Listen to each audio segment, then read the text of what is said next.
French telecom company Orange convicted over suicides. French phone and internet provider Orange was found guilty Friday of a string of employee suicides. A Paris court fined it €75,000, more than $83,000, on Friday in a landmark court ruling over suicides in the 2000s while the company was undergoing difficult restructuring.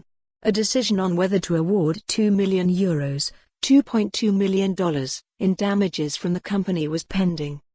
The former CEO was also convicted and sentenced to 4 months in prison and ordered to pay €15,000 in fines. Other managers were also sentenced to prison and thousands of euros in fines. It is not yet clear whether they will appeal. They denied responsibility for suicides of people they didn't know, but the court ruled they and the company were guilty of collective moral harassment. Orange is France's first big company to be tried on the charge, so this could set legal precedent. The court said the methods used to reach 22,000 job cuts were illegal. Orange's lawyers said the job cuts were a necessary part of privatization of state-run France Telecom. Orange is still France's dominant telephone company and has operations in 26 countries around Europe, the Middle East and Africa. Its share price did not see significant change after the ruling. This is a breaking news update. The previous story is below. French telecommunications powerhouse Orange is facing a potentially landmark court ruling Friday on whether it was responsible for dozens of employee suicides or suicide attempts during a painful restructuring.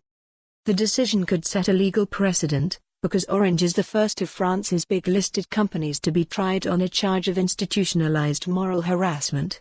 Orange was called France Telecom at the time of the suicides in the 2000s. Former CEO Didier Lombard could face up to a year in prison, and he and other former or current executives also face tens of thousands of euros in fines. Plaintiffs' lawyers are seeking €2 million, $2.2 million, in damages from the company.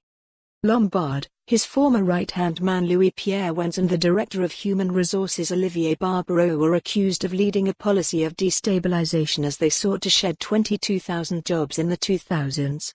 4 other managers are accused of complicity. Scores of employees killed themselves amid the restructuring. The trial focused on 39 cases between 2006 and 2009, 19 suicides, 12 suicide attempts and 8 cases of serious depression. Other employee suicides couldn't be linked directly and solely with their work. For 2.5 months, the court listened to the families of the victims and projected letters and photos on a giant screen. One read, "I am committing suicide because of my work at France Telecom, it's the only cause." The 3 main defendants denied responsibility for the suicides. For more on this story, visit the news article link.